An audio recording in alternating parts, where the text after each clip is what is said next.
obviously the Daily Signal is an independent, non-corporate, woke, honest media organization. But what are you seeing about media reaction? Like, what is it that you're looking and going? Is it? I mean, what are your takeaways from how the media is reacting to not just Trump's win, but the nominee selections?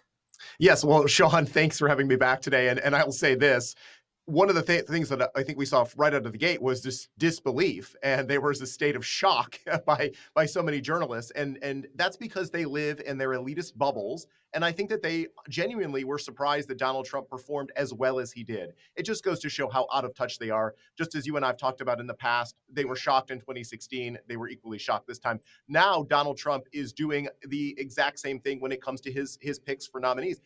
Normally the way this works, at least that it's worked for Democratic administrations and probably some past Republican administrations, you float a name or leak a name to, somebody in the press, and maybe they put a feeler out there, and, it kind of gets, that's happened in some cases, but a lot of these picks, Donald Trump is just announcing directly on his social media platform, Truth Social. It's coming as a complete surprise to members of the press and even some members of Congress, frankly. And I don't think necessarily know how to handle it. And so both with Pete Hegseth and Matt Gaetz, those two stand out to me as the two biggest surprises so far.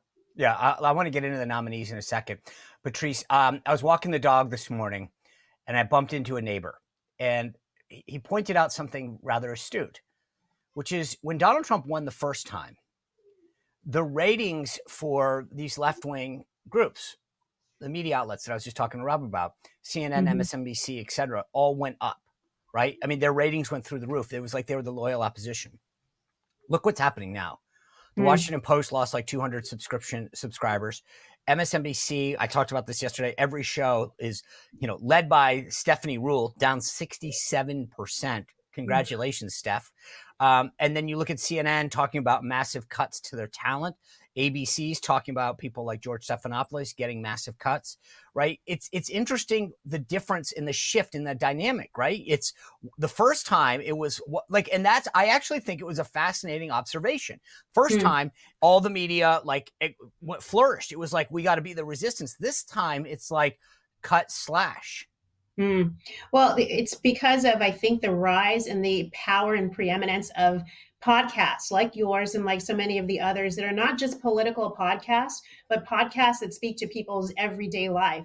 And so it's been interesting to see how a lot of social media influencers who, will talk to you about sports in one moment, about parenting in another, are now welcoming political figures into the conversation. And that's really reflective of how we have conversations with our families and our friends. We are not talking politics 24/7. We're talking about all these different facts and features. And then, politics gets woven in there. But to see, the power of the Joe Rogan podcast, the power, on the Kamala Harris side for the Call Me Daddy podcast, which maybe I guess didn't do as much and maybe didn't get all the money that the Harris campaign thought they paid for with it.